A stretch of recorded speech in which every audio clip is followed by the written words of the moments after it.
This was a special day for me.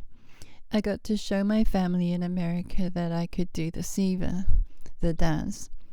The night before, I'd learned the choreographed dance that my sisters and nieces were performing for a wedding. We all wore the same dress, a black top, red and white lava lava, a floral wraparound, and these artificial flowers.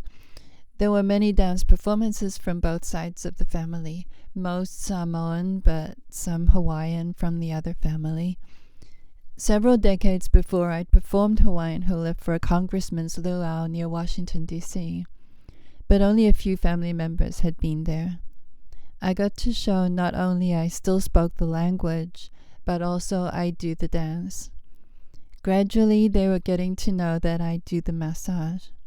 Occasionally, when I would be at family events, I would get called on for that, or I might offer.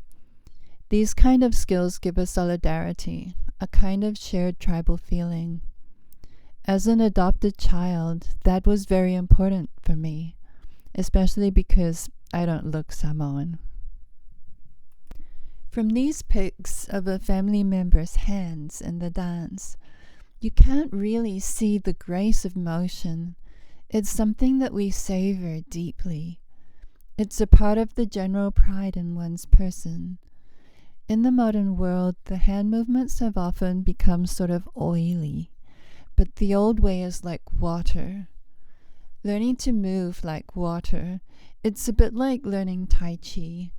It brings together the songs, the music, inspiration, soul and character, fun, interactions, humor, commitment, so many things.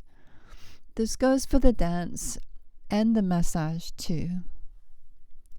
Each Pacific Island culture uses their hands in a subtly different way in their dance. I used to teach Maori dance to little kids when I taught in public schools in New Zealand for a while. Samoan culture is ancestral to the Pacific, and Samoans often do dance reviews in which they showcase all the Pacific dances.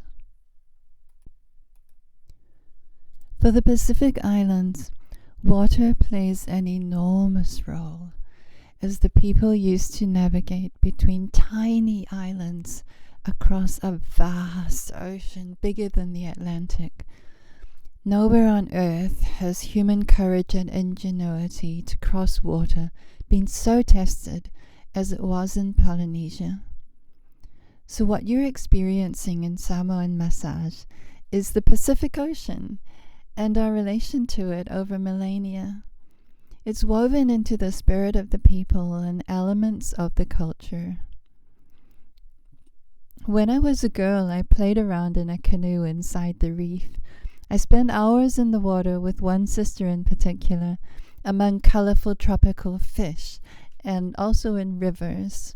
Swimming was a big pastime, and when I was in Hawaii, I absorbed the same culture in a different way, body surfing regularly. I worked in an oral history program, typing out Hawaiian elders' stories. My friends danced in the shows at the Polynesian Cultural Center. I got to know the various Pacific Island languages more intimately, especially when I returned to New Zealand. It's interesting that jades tend to be a Pacific Rim stone. I got to know Pacific Rim cultures also when I was at university in Hawaii as a teen.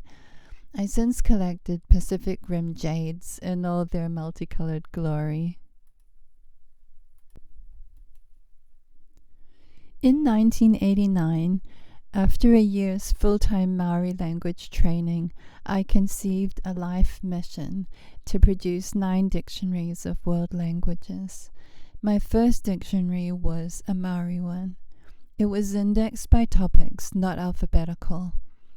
I expanded my interest to global linguistic study because I'd learned, like water, how language transmutes over time from one culture to another in language families. I became a renegade. What I also want to say is that there is an etiquette that connects all these things, a way you pose your body to show politeness and respect, Everything's interconnected.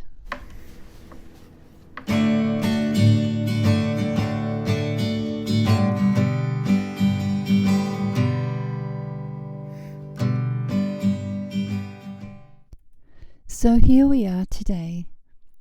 Your massage experience will connect you to this heritage.